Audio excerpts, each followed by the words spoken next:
अगर आप उन चीजों को खरीदते हैं जिनकी आपको जरूरत नहीं, तो जल्दी ही आपको वो चीजें भी बेचनी पड़ जाएंगी जिनकी आपको बहुत जरूरत थी।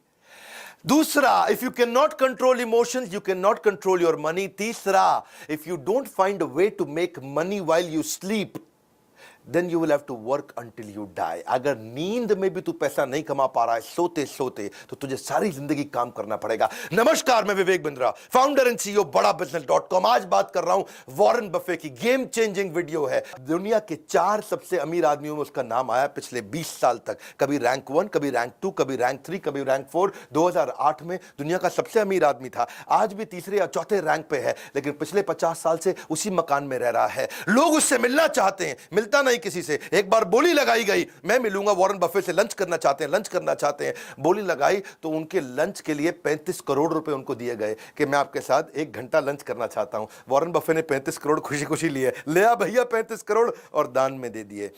उन्होंने सोचा कि ये बड़ा अच्छा तरीका है, मेरे साथ लंच करने आ रहा है, 35 करोड़ मैं दान दे दूंगा। Living legend of investing, financial adviser है भैया। किनके?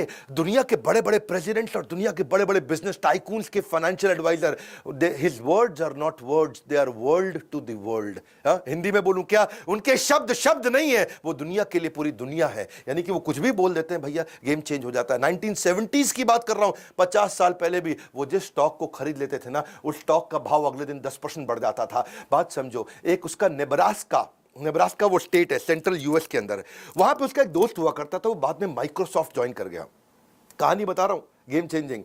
माइक्रोसॉफ्ट ज्वाइन कर गया, माइक्रोसॉफ्ट में सीनियर लीडरशिप में था। नेब्रास्का के उस दोस्त ने एक बारी उससे पूछा, भैया वॉरेन बफे एक बात बता, तू माइक्रोसॉफ्ट में इन्वेस्ट नहीं करता, उसका स्टॉक नहीं खरीदता, तुझे क्या लगता है माइक्रोसॉफ्ट में कोई कमी रह गई है जो तू उसका स्टॉक नहीं खरीद रहा? उसने ईमेल लिखा वॉरेन बफे को। वो जिंदगी का पहला ईमेल वॉरेन बफे ने उसको रिप्लाई किया। नेब्रास्का का उसका दोस्त था, तो उसने रिप्लाई करते वक्त बताया, मैं माइक्रोसॉफ्ट इसलिए नहीं लेता, बहुत सारे कारण लिख दिए। और साथ में उसने उसको नेब्रास्का की फुटबॉल टीम जो बड़ी बेकार थी उसके साथ भी कंपेयर कर दिया।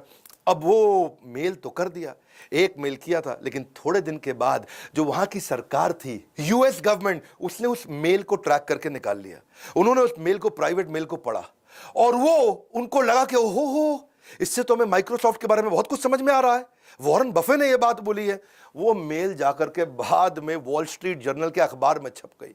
इसको बहुत बुरा लगा, मेरी प्राइवेट ईमेल पहली बार लिखी थी और सरकार ने निकाल करके अखबार में छपवा दिया। वो दिन आखिरी दिन था उसका, उसके बाद उसने कभी किसी को मेल नहीं लिखा। उसको इस बात का दुख नहीं था कि मैंने माइक्रोसॉफ्ट की निंदा करी, उसको इस बात का दुख था कि मैं नेब्रास्का नाम के स्टेट में रहता हूं, और उसमें छोटा शहर है ओमाहा, लेकिन मैंने जो है नेब्रास्का की फुटबॉल टीम की बेइज्जती करी है। ऐसा